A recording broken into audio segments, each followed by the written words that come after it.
You might wonder, will UK labels like Ted Baker or premium fashion, footwear and home textile brands such as Mulberry, All Saints, Clarks or John Smedley gain from the new UK-India trade deal? Let's break it down. Formally sealed on July 24, the UK-India Free Trade Agreement now gives duty-free entry for 99% of Indian exports into the UK.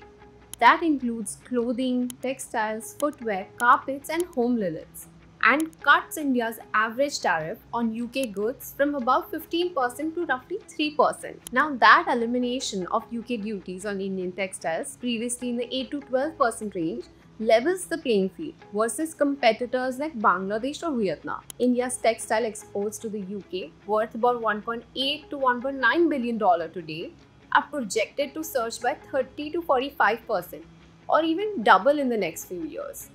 Technical textiles, currently just $240 million, are expected to hit $1 billion by 2030. So right now, Indian manufacturers get a 10 to 16% advantage, meaning Indian-made garments, footwear and fabrics get cheaper and more competitive in the UK. So what about UK brands? Here's the thing. UK exports to India are set to rise by 60% by 2040, adding about £4.8 billion a year to the UK economy.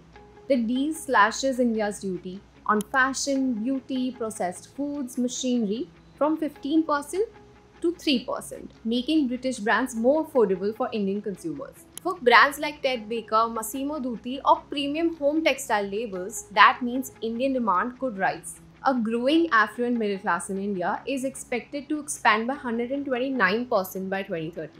And lower tariffs give UK firms price and access advantages, especially in premium garments, high-quality textiles or UK-made technical fabric lines. Made in UK may carry meaningful cachet now. But here's what really matters. UK brands still face competition. Indian suppliers now enter the UK market duty-free, and India's clusters, Tirupur for knitwear, Surat, Bhadohi, Ludhiana, they're scaling up fast. UK labels need supply chain agility and strong brand differentiation, leveraging the British design, heritage, quality assurance and sustainability credentials to stay relevant as tariffs disappear. In short, India's exporters stand to explode into UK mainstream. UK brands favoring India can benefit from cheaper access, but they must lead into what makes them distinct. Tell us what you think in the comments down below.